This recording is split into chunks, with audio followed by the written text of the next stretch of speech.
Every year, thousands of athletes skip one phase of training. They think it's boring, they think it's optional. And then, boom, injury, burnout, or plateau. Today, I'm exposing that most skipped phase in sports and why skipping it could end your career. This phase isn't flashy. You won't PR your squat. You won't shave seconds off your sprint, at least not right away. But without it, your speed, strength, and skills are built on sand. What's it called? General physical preparation or preparedness, or in short, GPP. And it's the foundation every elite athlete secretly takes seriously. Here's the trap: the season ends, you take a break, and then you dive right back into sport specific training. You'll feel great for the first few weeks until the shin splints, hamstring pulls, and constant fatigue show up. That's because your body skipped the rebuild phase. Think of GPP like fixing the foundation of a house before adding another floor. Skip it, and the whole thing cracks. I fell into this trap. For a while, I felt unstoppable after the winter season until the body says nope. For me, that nope moment was when my right hamstring strained during a sprint session in late April. At first, I thought it was bad luck, but the real mistake, a big programming issue that was multi layered. 2 weeks after that hamstring incident, I was back at it. I did a 10 by 10 hamstring protocol, and I thought I did a good job with intensity and load management. I tried to just push through with the outdoor season in full swing. I didn't think about a base or anything like that. I thought that intensity and current symptom management was the key. And then my right heel flared up. Sharp pain that lingered, couldn't sprint without lingering pain, and at times couldn't even walk without sharp pains.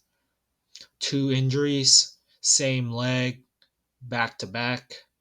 That's when it hit me.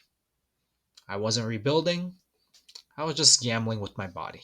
GPP isn't random workouts, it's the phase where you rebuild your engine, strengthen your joints, restore mobility, and bulletproof your body. It's low to moderate intensity, but high in variety. So, here are some examples of some GPP exercises to work on if you're not familiar.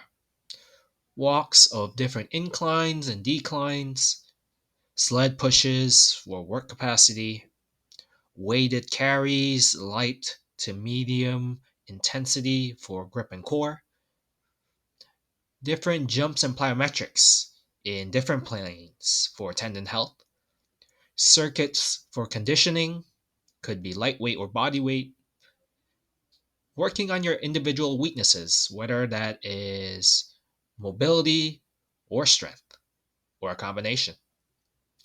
It's training a little of everything so that when you do specialize later, you can actually handle it. When I hurt my right hamstring, I thought I'd be back in 2 weeks. The 10 by 10 protocol touched a little on GPP, though it was more so for load and intensity management for my hamstring, while still putting high stress on my back, feet, and ankles. When my right hamstring was no longer symptomatic, I went for a 100% sprint and my right heel flared next. Two injuries, same leg, all because my base wasn't ready. Now I'm doing it differently.